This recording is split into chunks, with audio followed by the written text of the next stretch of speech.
Hi guys, welcome again to another episode of When the Scriptures Become Real. It's kind of podcast where we learn, where we study, where we grow, and we try to become the best versions of ourselves as we can as we continue to serve our Lord. You can find the podcast on YouTube. Subscribe there. You can also find the podcast anywhere that you can get your podcasts, and we're so thankful that you guys are here and that you have found the podcast today. All right, so today's topic, I didn't know what I wanted to do today. I'm still working on a few topics and working on some stuff with some guests, but um, as I was looking through some things and reading the scripture today, I came to the conclusion that I think this is a good topic that we need to speak about today. So the topic is entitled, I Believe in You. I believe in you. A lot of times, when you scroll through Facebook or, you have conversations with people or, you talk to people, text to people, kind of check on them, see where they are, see how things are going in their lives.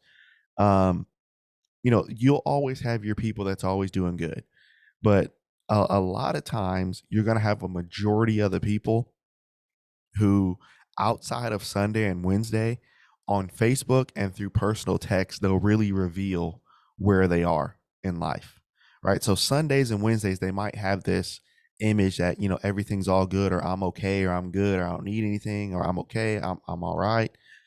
But Monday, Tuesday, Thursday, Friday, Saturday, when life hits, right when work hits, when other things hit, that's how they really understand how they are. And so sometimes, when you see people hurting and when you see people in need, um, sometimes what we need is our topic today. And our topic is just entitled, I Believe in You, right? I believe in you.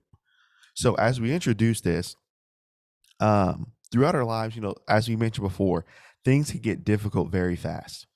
And sometimes it can get hard to overcome certain things in our lives. And sometimes what we do is we lack the faith in God, number one, but then also we lack belief in ourselves that we can actually do what God wants us to do, number one, but then we also lack the belief in ourselves that we can actually get better. So sometimes we'll kind of just accept who we are and accept our situation and circumstance and just believe, well, that's just what I'm meant to be, just this. Right. So, the crazy thing about this phrase and this topic today is I don't know about you, but there's nothing in the world more amazing than to know that there's somebody out here.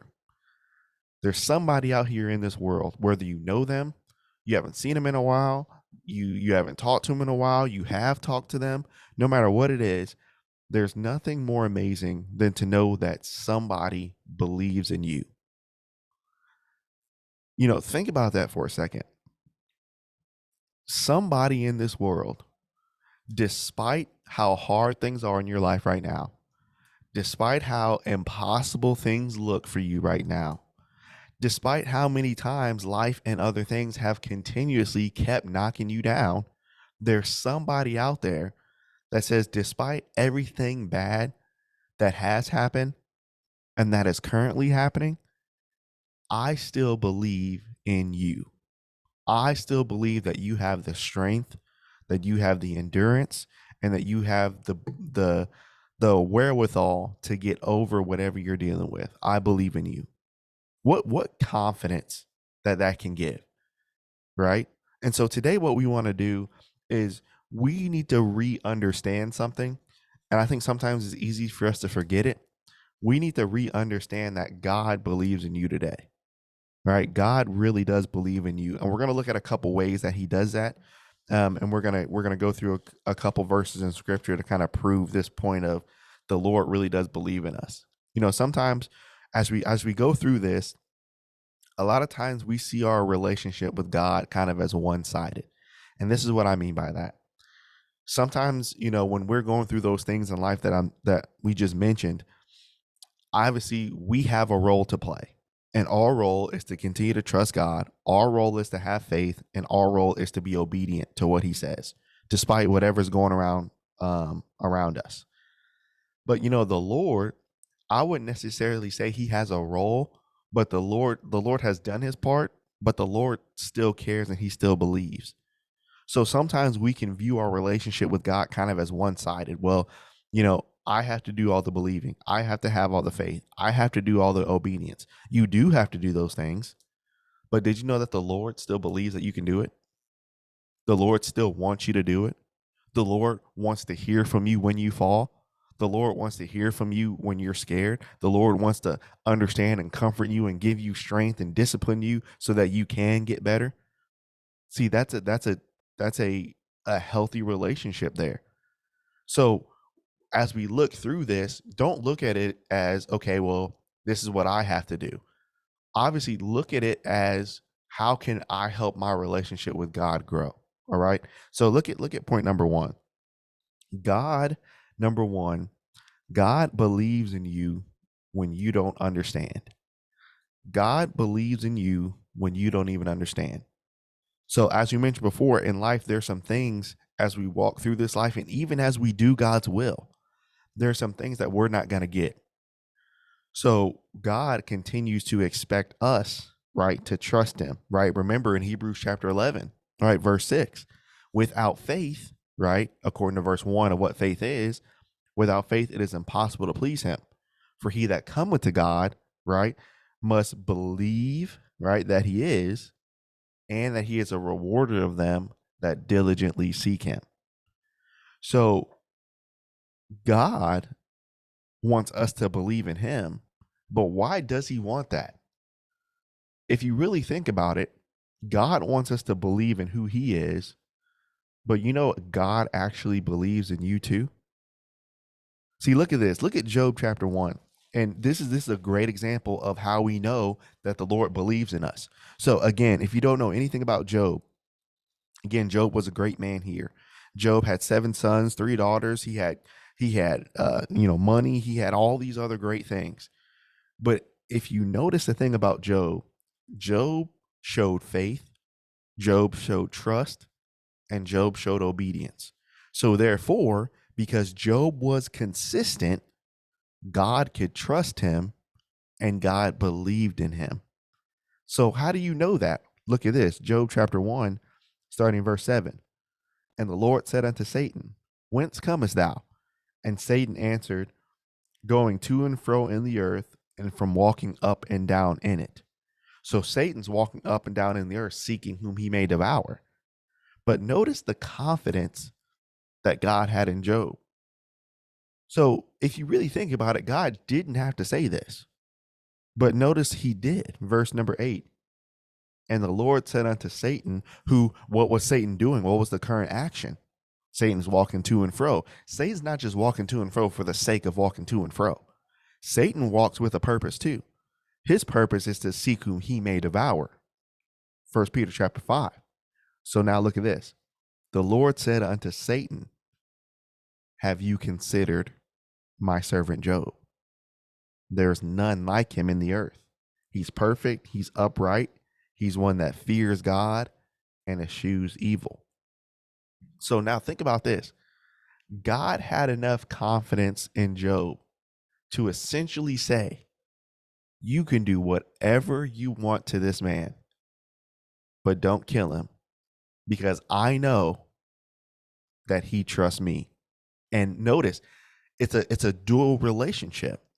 God said, I know him. He said that about Abraham too. I know I can trust Job, and then Job knows that he can trust me. God believes in you even when you're in a situation when you feel like you don't understand. So as you read the rest of the book of Job, Job does ask a series of questions. Why is this happening? Why does it feel like the Lord is doing this? Why has the Lord done this? But he, according to verse 22 of chapter 1, in all of this, Job did not sin and he did not charge God foolishly. So what the book of Job really is, it shows the level of a relationship that you can have with God.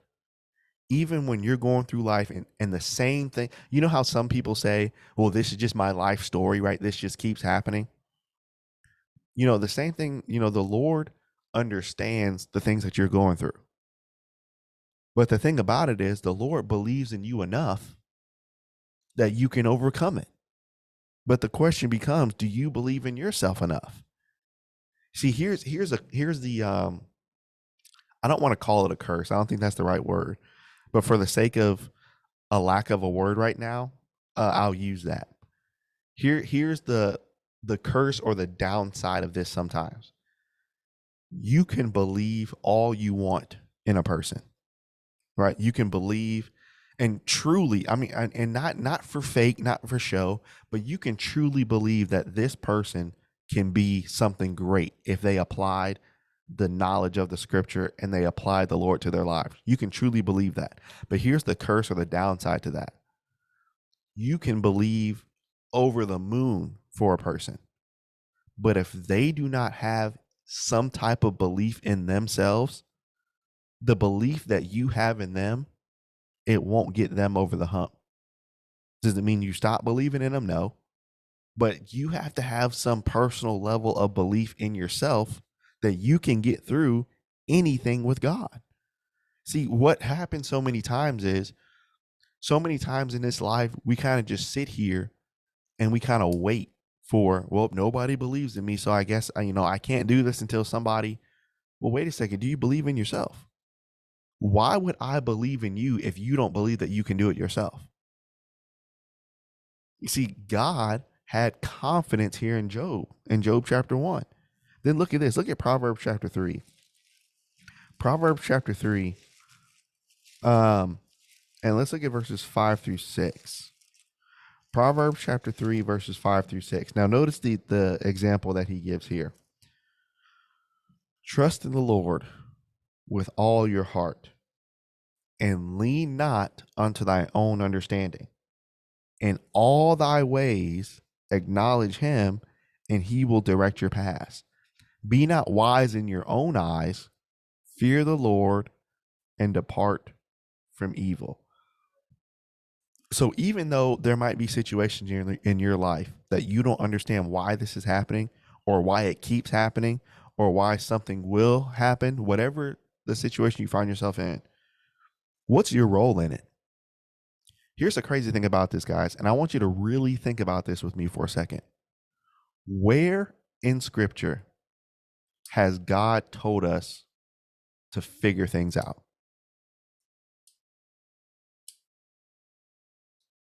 Where in Scripture is it found where God tells us whatever situation that we find ourselves in, it is your job as a Christian to figure it out? Why do we think we have to? Pride, number one. Impatience, number two. Looking at what everybody else is doing, number three. There's more reasons. But God has never asked you and I to figure it out. What he has asked us is, when you're put in a situation where things look impossible, when you keep getting beat down, when you keep getting hurt, when things keep happening, no matter what situation it is, what do I still expect you to do? Be not wise in your own eyes. Depart from evil. Trust in me with every fiber of your being. Don't lean on what you think you need to do. In every decision and everything that involves life, you acknowledge me first, and I'll direct your path. Do you believe that? Do you believe that? And I'm asking myself that too, honestly. Do I really believe that right now? See, what God wants, in order for God to really trust me and to really trust you, you have to show him that you will do what he says. It's just like a physical relationship. There is some level of a proving ground in a relationship where, can I trust this person? Can this person trust me? So trust is not just handed out, right? It's earned. So we have to earn that trust. So how do I earn it? By doing Proverbs chapter 3, verses 5 through 6. It takes work to build this relationship with God. I heard of a story of a child, and they were playing hide and go seek, and this was her first time playing. And so all the kids go in the room and they turn the lights out, and her dad was outside, just right outside the door, probably like a foot away. And so the lights went off, and she instantly got scared. And instantly she started screaming and crying out for her dad, and realized because she was in a situation now where she had no control of her environment, she felt afraid. And so then her dad was there. Her dad opened the door, and her dad said, "I'm right here." Sometimes that's what we do with God. When we're put in situations, or when we put ourselves, because of our decisions, when we put ourselves in certain situations, we forget that the Lord really is closer than what we think.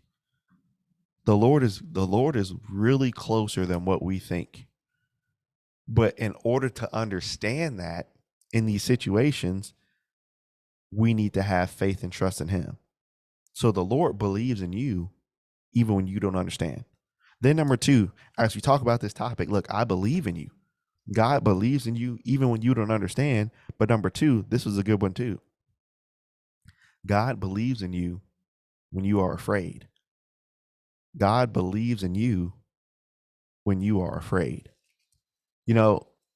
Being afraid, what being afraid does, it stops us from doing a lot of things. Fear is something that can kind of stagnate you in life. And what fear does is fear kind of capacitates you, and it stops you from doing certain things in life. And it also stops us from following God.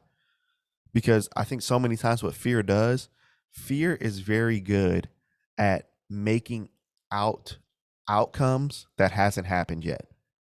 So, man, if I make this decision, then all this is going to happen. Well, if we look about this, we'll become so scared and so fearful of doing things. But notice the crazy thing about this is God believes in you even when times that you're afraid. Look at these couple verses here. Look at Isaiah chapter 41. Isaiah 41, and let's look at verse 10. Isaiah chapter 41, verse number 10. So notice what he mentions here. Fear not, for I am with thee. Stop right there. Here's this. That's something that it's easy to read, but it's harder to believe at times, isn't it? So notice what he's saying here. Isaiah is telling the people, fear not, for I, talking about God, I am with thee. Be not dismayed, for I am your God. Stop right there. So this is how your relationship with God's going to get stronger, and mine too. No matter what situation that we find ourselves in, you will only be able to know that God is there if he's yours. Let me say that again. You'll only be able to know that God is right there with you if he is yours. So notice how personal Isaiah just made this for the people. He said, fear not, I am with thee. Don't be dismayed. Why shouldn't I be dismayed right now, Isaiah? Why should I understand that God is with me? Why should I understand that I shouldn't be afraid? Why are you saying this? Because I'm yours. So how can you make God yours? You have to build a relationship with him, and it takes time. And here's the thing. And sometimes I think what we have to do, we almost have to compare our relationship with God as it is with a person. So if you're building a relationship with a person, does it just happen? It takes work. It takes effort. It takes apologies. It takes growth. It takes challenge. It takes taking time. There's so much that it takes to cultivate and build a good relationship. Why don't we think the same way when we talk about God? And my big reason why is because, well, I can't see him. That doesn't matter. Well, I can see this person, so I can build it. I think sometimes that's how rudimentary it gets. Well, because I can't see him, then I can't build it like I could with somebody else. Yes, you can. And quite frankly, that should be the first one that you build before you build with someone else. Isaiah said, I'm yours. I'm your God. And therefore, because I am yours, what will I do? Now, God, since we trust him, now in his part of the relationship, now God's going to do some giving too. So since you trust me in all these situations, I will strengthen thee. I will help you. I will uphold you with the right hand of my righteousness. So when God says, I will, is there any doubt that he's going to do it? Nope. You see, God believes in you even when you're afraid. And look at this. Look at Psalm chapter 56, verse 3. This is one of my favorite verses too. Very short, but it's very powerful. Psalm 56, verse 3. You know, David, basically in Psalm 56, David is talking about when the Philistines took him in Gath. And so in verse 3, notice what David said. When time I am afraid, what will I do? I will trust in thee. So David and his crazy situation with the Philistines and with those in Gath, and who was from Gath? Goliath and his brothers. When time I am afraid, I'm going to give you my trust. So therefore, in the great relationship, when David gives everything he has to God, what's God? See, here's the thing about it. When we give to God, God always gives back. See, sometimes we have this bitter attitude because we've done that here. What do I mean by that? Sometimes what happens when you give your all to somebody or to some things or in any relationship, mother, father, dating, whatever it is. Sometimes when you give your all, even to a friend, when you give your all, sometimes what don't you get back? Sometimes you don't get anything back. Sometimes you get half of what you tried to give back. So then let's say that happens to you in life 3 or 4 times. What do you become? You become bitter. So therefore, man, I've been giving and I've been helping and I've been trying to do this for everybody else. And that affects your relationship with God. Well, I'm just going to give because I don't want to get hurt. See, in order for you to get better, you have to give yourself fully to God. And when you give yourself fully to God, then I can give myself fully to another person. So sometimes because of how our physical relationships happen here, we translate that to God. So do you see why that our relationship with God dictates our relationship with everybody else? When time I am afraid, I will trust in you, and I know you're going to help me. Now, here's an example of if we let fear overtake us. So look at Matthew chapter 25. Matthew 25. And again, this is kind of taken out of context a lot. So let's describe some things before we get in this. So what Matthew chapter 25 is, it's Jesus, the whole chapter of chapter 25 is Jesus preparing his disciples for when he leaves. How do you know that? Every parable that Jesus says in chapter 25, the husbandman, the shepherd, whoever it was getting ready to leave. So guess what that indicated? That, hey guys, I'm getting ready to leave. So now in chapter 25 specifically, we're going to look at the talents. Here we need to understand that talent does not mean your ability. So some people take this out of context in chapter 25 and then relate this to 1 Corinthians chapter 12 and say, well, since I don't have the ability to do this, then I'll just do what I want to do.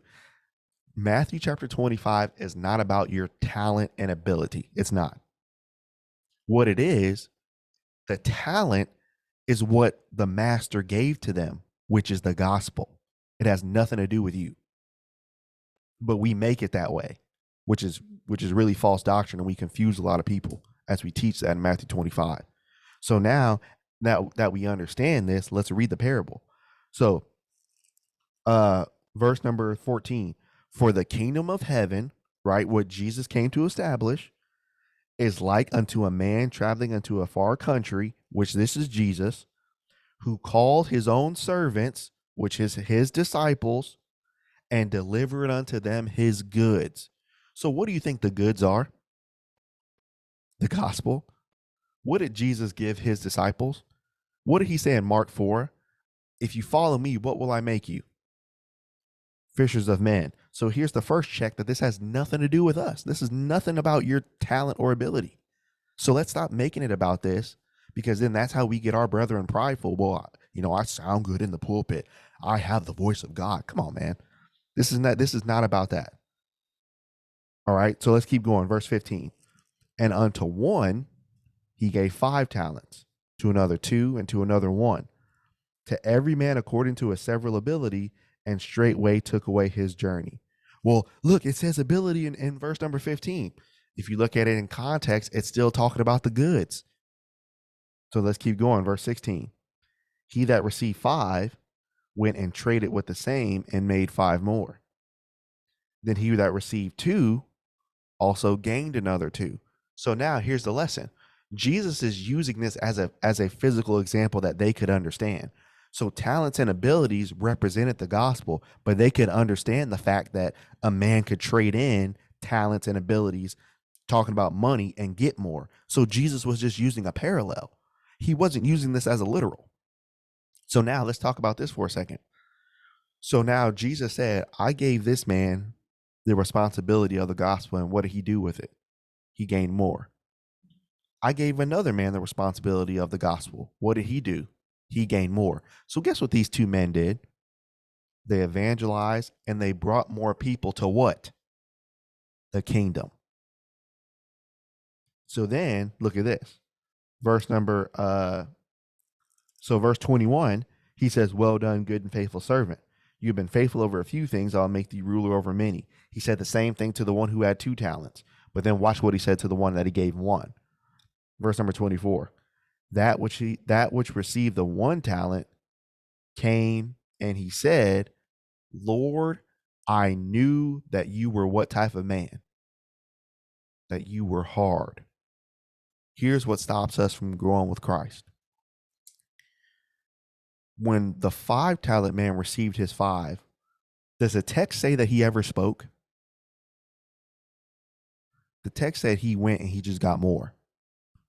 The one that received 2, did he speak in the text? He went and got more. But the one that got 1, he's the only one that had dialogue in this parable.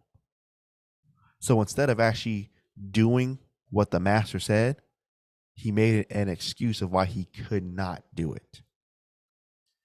This is what stops our relationship with God and with people.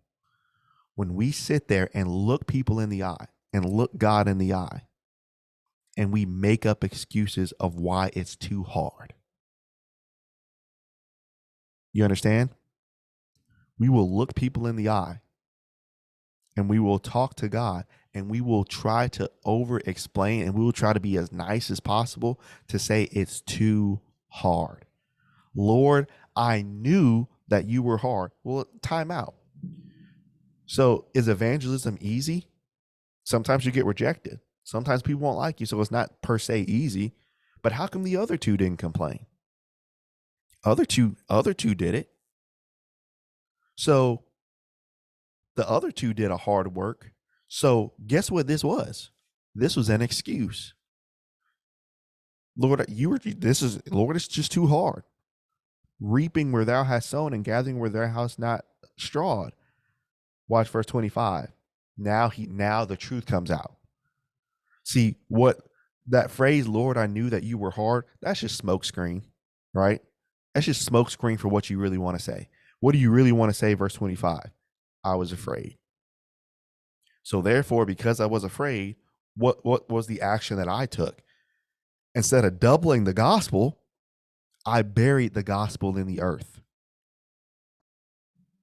So for us in our relationship with God, you cannot grow with him if you're afraid to do the work, and you can't grow with him if you bury the gospel in the earth.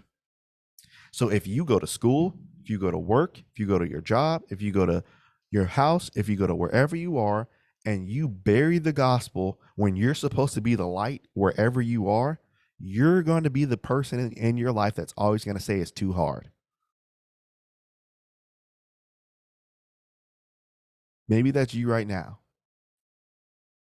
You're very good at giving smoke screens. You try to say it in a nice way. We really know what it is. I was afraid. And as someone who's doing the work, we really know what that is too. You can say it as nice as you want to, but guess what you're still doing? You're burying the gospel. This is what this is about. And quickly, moving forward, just quickly, I just want to mention, so then verses 31 through 40 through 46 in Matthew 25, that's taken out of context too. Because when Jesus says, when I was hungry and you gave me meat, when I was thirsty, you did all this, we keep that surface level too. So what we use that block of verses to prove is, whatever you do for a Christian is like you do it unto me. So if we do things for a Christian, is that great? Absolutely. But this is not what it's mentioning in the context. So he's saying there's going to be a separation, right? So when he separates after you're supposed to be working, that's what the talent example was for. He's saying this. So think about the 70 that he sent out. When he told them to leave, what did he tell them to do? Don't take any script. Don't do all this because you'll be taken care of. Don't take anything with you. So now he's bringing up this example in Matthew 25, verses 31 through 46, saying, if you go do my work like the 5-talent man, and if you go do my work like the 2-talent man, guess what? When you go do my work, if someone feeds you, it's like they're doing it to who? To me. So verses 31 through 46 is really a block of verses saying if you support men that support the gospel, it's like you're doing it unto me. So a part of the talent and the ability is not only producing yourself, not only gaining more souls, but a part of producing is supporting those who actually preach and supporting other Christians and other brethren who do what God says. So that's why he said, don't be like that 1-talent man who was unprofitable. You see why context is so important? That's why we got to go back to studying, because everything in the Bible stays so surfacey and stays so feely. We got to stop doing that because we're telling people we're missing the real point. So the thing about this here is in Matthew 25, that the fear of doing the work stopped him. But the crazy thing is, God believed in him enough to give him that talent. God believed in him enough to give the 5 and the 2 their talent. But God can believe in you all he wants. But guess what you got to do? Produce. You got to produce. God believes in you when you don't understand, and God believes in you even when you are afraid. Then here's the last one. God believes in you no matter the situation. See, sometimes we're like that 1-talent man too. We think we can't do, that we can't be, and that we can't develop into the person that God wants us to be based on my circumstance or based off my personal belief in myself. And I heard it, and this is a secular example, but I was in an English class in college, and we were reading a book. I forgot what book it was, but it kind of talked about God. It kind of mentioned his name in the book, and the teacher was an atheist. I didn't know that until that day in class, but this teacher was an atheist. And so what the teacher said was, I'll never forget this. We're sitting down reading the book, and she just stops, and she kind of just wanted to push her agenda real quick. So she said, if there was a God and he could punish me to a devil's hell, I'll still do whatever I want to do here.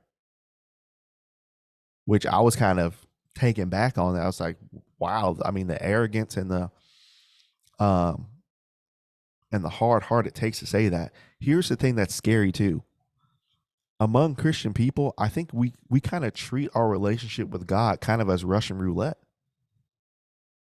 And this is what I mean by that. We kind of just, we're willing to bet that we're okay, and we're willing to bet our eternity, which people kind of have this lackadaisical, like, I'm all right. Like, you know how long eternity is? And we're willing to bet that, oh, we're all good.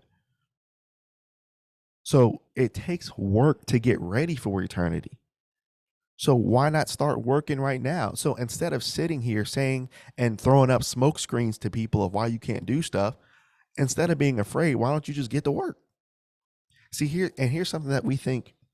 Sometimes we think we got to get it all in a day. It's not going to happen in one day.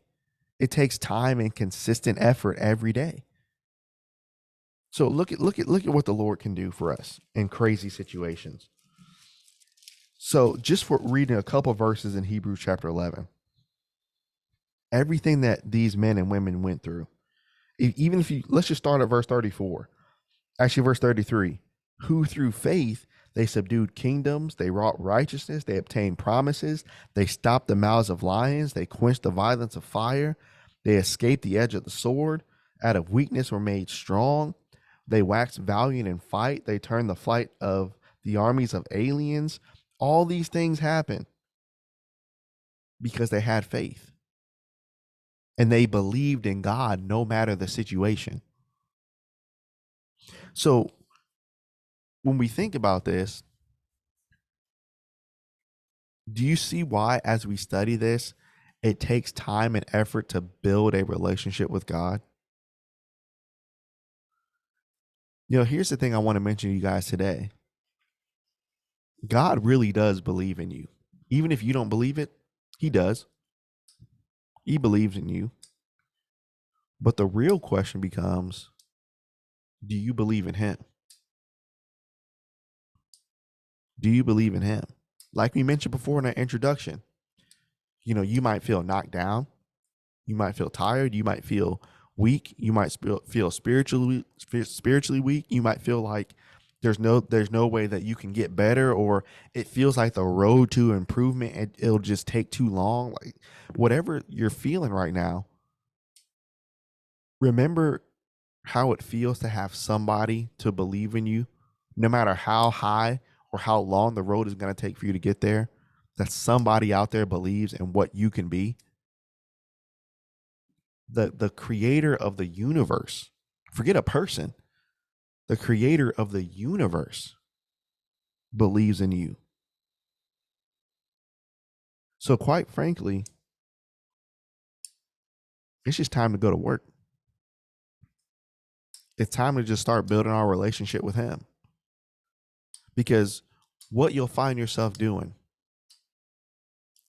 is you'll always find yourself making an excuse or waiting until the perfect time. There's never a perfect time. The perfect time to follow God is now. It's not when you get money figured out or when you get more concrete in life. Or there's no perfect time to follow God than right now. Right now. And if you need help, let me know. Call me, DM me, text me, whatever it is. Because we got to start now. Because heaven is too beautiful and hell is too hot to be playing around here and miss it. To be playing around here and miss it, man. And so let's start believing in ourselves a little bit more. And let's believe in what the Lord can do for us.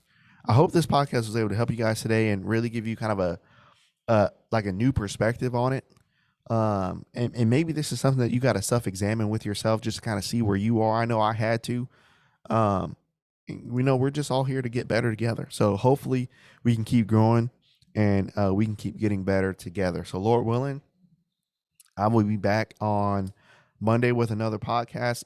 Hopefully I'm going to have a guest on pretty soon, and we'll be able to talk and chop it up and study together. So I'm grateful for that. And hopefully we will see you guys on Monday. Again, if you want to support the podcast, just go to anchor.fm/when the scriptures become real/support.